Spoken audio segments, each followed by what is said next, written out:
everyone, so today we're going to read Top Secret Part 2 by John Reynolds Gardner.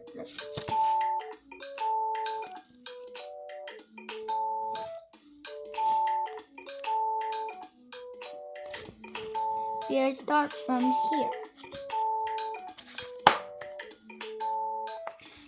Part 1 was about Alan Brewster wanted to make human photosynthesis, but his teacher, Miss Green, wanted to do his project with lipstick. But he started to make the human photosynthesis. Okay, now let's read. Sorry, I responded, not aware of what I was doing. I had 3 helpings. Food never tasted so good, but I didn't give up. I performed my third experiment the following Sunday afternoon. After my parents had gone for a drive, they had asked Grandpa and me to go along, but we had declined. We had work to do. It seems the more liver I add, I told Grandpa, the longer I can go without eating. You know, said Grandpa, his eyes widening, I think you've got something here. There, Mom had just gone to the store that morning, so there was plenty of liver in the refrigerator. I took out a huge slimy piece and laid it on the countertop. I was about to cut some off when I stopped. In the name of science, I shrugged, and I threw the whole piece into the blender. I added the other ingredients. I ran the blender for an extra couple of minutes, just to make sure all the liver got dissolved. I poured myself a glass. Did it ever look gross? I shut my eyes. I held my nose. I took a big gulp. It tasted like liquid liver. I tried to take another sip, but I just couldn't. That night I didn't eat dinner. My stomach felt funny. I also felt real lightheaded. When I opened my eyes, the room would start to spin around. My mom was worried about me. She sat on the edge of my bed and rubbed my back until I fell asleep. I woke up in the middle of the night. I was thirsty. I felt like I could drink the whole Atlantic Ocean. That is, if it weren't salt water. I made my way down the hallway, past Grandpa's room, to the bathroom. I turned on the light, opened the medicine cabinet, and took out my drinking glass. I filled it with water and drank. Water never tasted so good. I refilled my glass and drank again and again and again. This is the picture.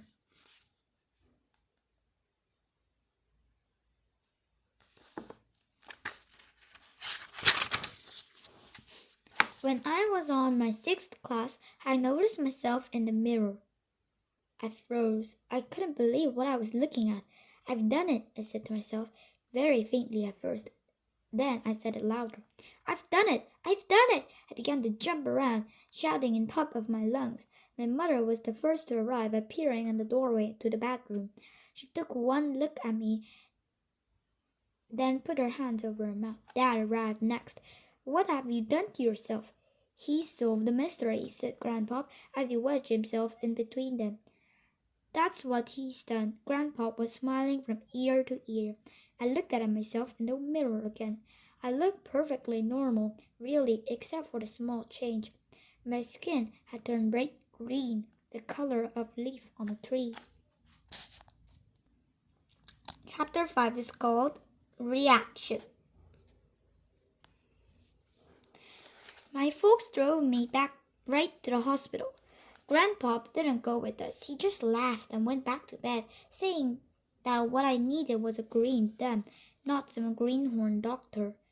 At the hospital, I was examined by a tall, skinny doctor whose eyes were so close together his eyebrows touched. Although I'd never seen anything quite like this before, he told my parents, all tests show your son to be in excellent health. I would say you have nothing to worry about.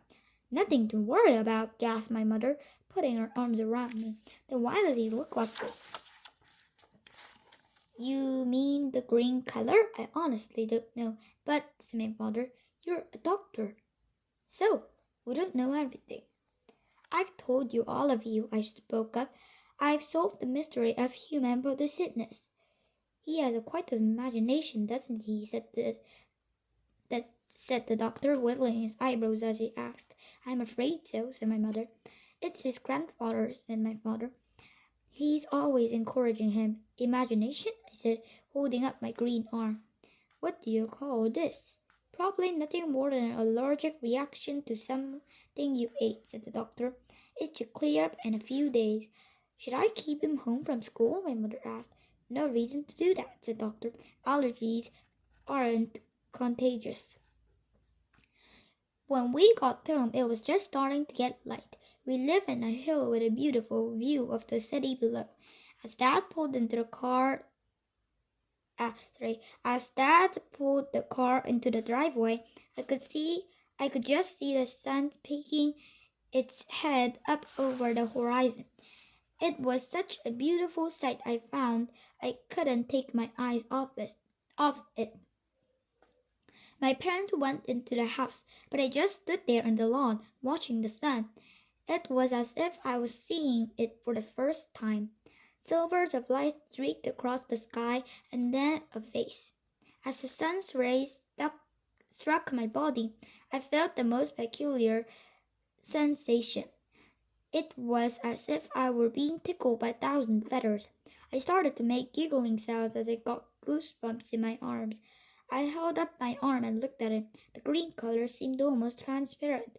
I swear I could see my veins and blood flowing through them. Honey, said my mom from the front door, come in and wash up for breakfast. In a minute. I kept my face in the sun. I felt so good at that very moment. I didn't want it to end. I could sense the grass and other plants around me coming to life. I belonged outside with them in the sun, not indoors. I heard my mother raise her voice. Come in the house this minute. Okay, I answered, but I started to walk towards the house. But after a few steps, I stopped. I turned and faced the sun again. The sun felt so good. I vaguely remember my mother running over to me and giving me a swat on the rear end.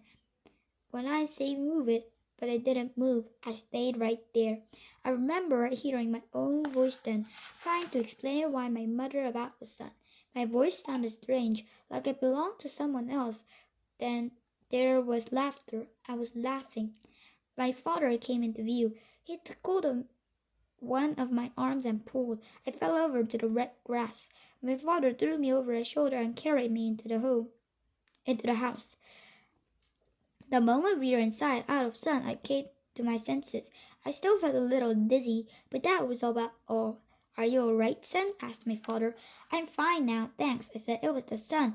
It had some power over me. My mom and dad looked at each other. They didn't say anything.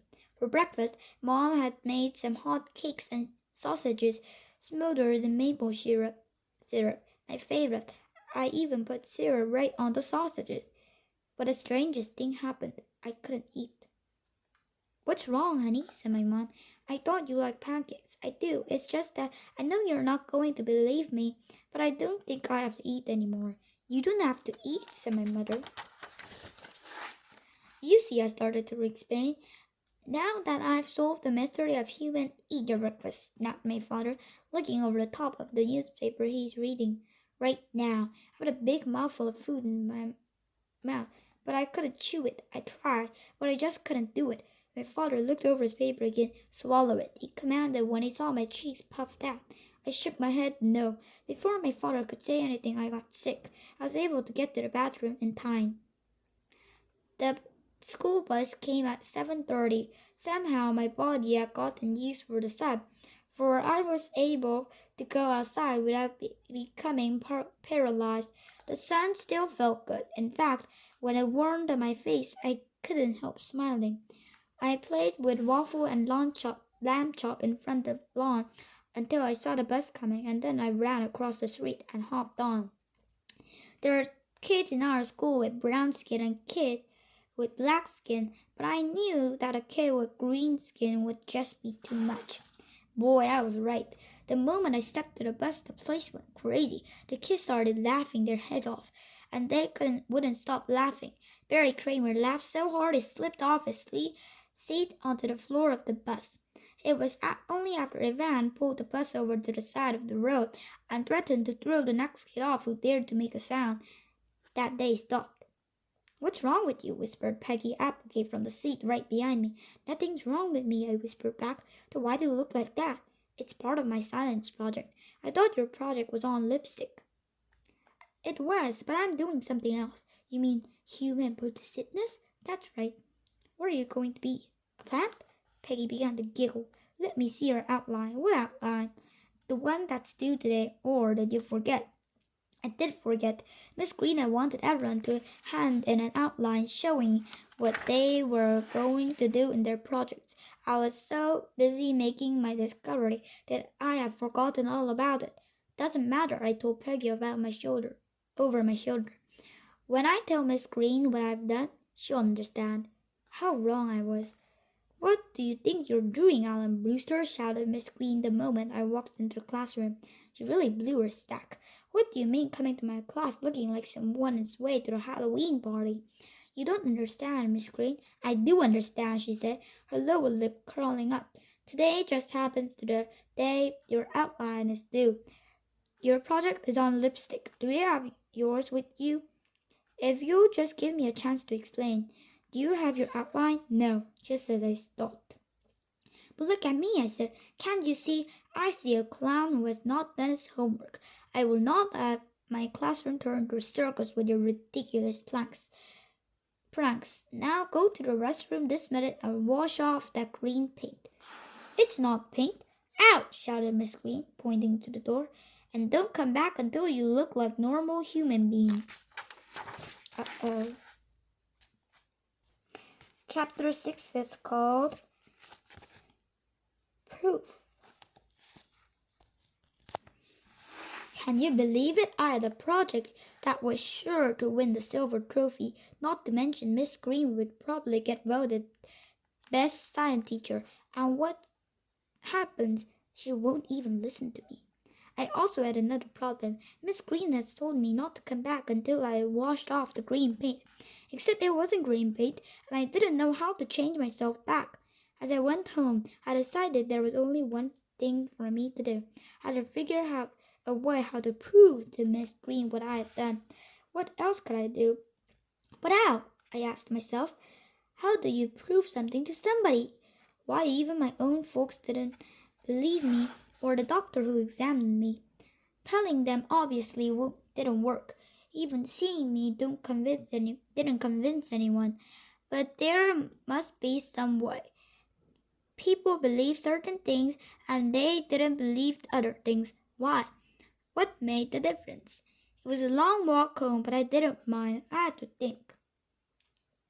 I stopped at a park in the center of the town and sat on a bench by the lake so I could watch the ducks. I put my lunch pail on my knees and opened it. Mom had packed me a big lunch because I hadn't eaten any breakfast. As expected, I still wasn't hungry. I had no appetite at all. I didn't have to eat anymore. All I needed was sunlight and water. I was making my own food internally, just as Plant does. I had become a human plant. I suddenly became very thirsty. I hurried over to the drinking fountain and drank for about 5 minutes.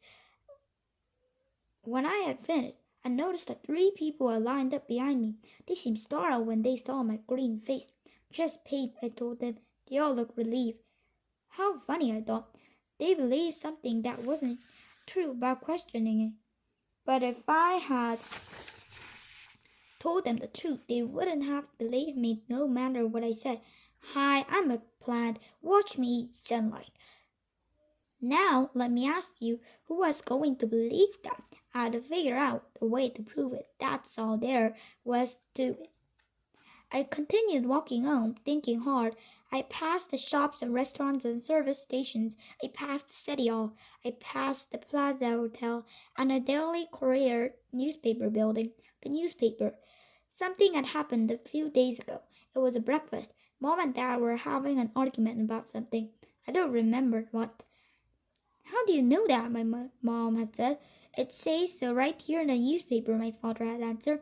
That was it. If I could somehow get my story in the newspaper, that would be all the proof I need. Miss Green would believe me, and so would my parents, and so would everybody. I tucked in my shirt, pushed open the heavy glass doors with both hands, and walked into the newspaper building. You're a what? I'm a plant. A what? P-L-A-N-T, plant. I spelled it out for the bald-headed man who wore Coke bottle glasses and who sat behind a desk that was so piled up with papers I could barely see him. The sign in his office doors had said, Features Editor. I know it's hard to believe, I continued, but please hear me out. My dad's expression worked because the man kept quiet and let me talk. Halfway through my story, he stopped me. He took out a small tape recorder from his desk and had me start over. When I had finished, the editor pressed the button and spoke into a small plastic box on his desk. Miss Padilla, he said, get me a photographer and hurry. He looked at me over the top of the piles of papers in his desk. Do I have a beauty for tomorrow's feature? The editor believed me. I told Grandpa when I got home. My story will be in tomorrow morning's newspaper. Everyone will believe me now. Grandpa didn't seem very excited. Don't worry about other people, he told me. It's not important what they think. You don't have Miss Green for 4th grade science, I told him. The next morning I put my robe and went out to the driveway to wait for the newspaper. It's supposed to be delivered at 6 o'clock. It was right on time. I opened the paper and sure enough, there I was in living color, right in front page of section the 3rd. It wasn't a bad picture either. I was smiling, my hands high in the air. I put the newspaper on the kitchen table in Dad's place so he wouldn't miss it. Everything was set. All I had to do was wait. Would you look at this? Said my father as he sat down at the table picking up the wrong section of the newspaper. The president is coming to our city next week. Do you mean the president of the United States? Asked my mother. The one and only. Says so right here. What's on earth for? Says here we're going to be talking with members of an organization called SWS. Stop word starvation. You know, the group of Applegates wanted us to join. I wanted to scream. There was my face right here in plain sight, right in front of my father, but he didn't see it. All he could talk about is the president and that group Peggy Applegate's parents belonged to. Be patient, I told myself. He'll see it, given time. My dad continued reading about the president. Alan, my mother asked me, do you feel like eating breakfast? I don't want you getting sick again. Just a glass of water, Mom. Here is the picture. And then my father saw it. I could tell because the scrambled eggs he had just put into his mouth came tumbling out onto his plate. He didn't say anything for the longest time. Then he just looked at me and said, Tell me it isn't true, Alan. It is, Dad. You can read it right there in the newspaper. My father picked up the paper and read the headline around Human Plant, Only Eat Sunlight, the amazing true story of Alan Brewster. He handed the newspaper to my mother. What are the neighbors going to say? And the guy at the office. Oh, Alan, said my mom when she saw the paper. What have you done? I prove it. That's what I have done. I've got it in the newspaper. Now you believe me, don't you? Listen to me, Alan, said my father, rubbing the back of his neck. And listen good. Every week this newspaper features some sensational story. Last week it has the minister getting ready to rise to heaven. The poor man had sold his house and everything. They do it to sell newspapers. It doesn't prove a thing. It doesn't. In fact, it makes it worse. You mean Miss Green won't believe me either? Nobody in their right mind will believe you. And furthermore, I'm sick and tired of your hearing about your discovery. I'm sick and tired of you not eating your meals.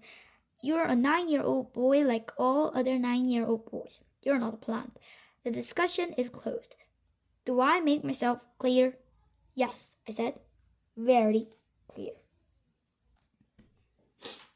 So meet you next time at part 3. Bye!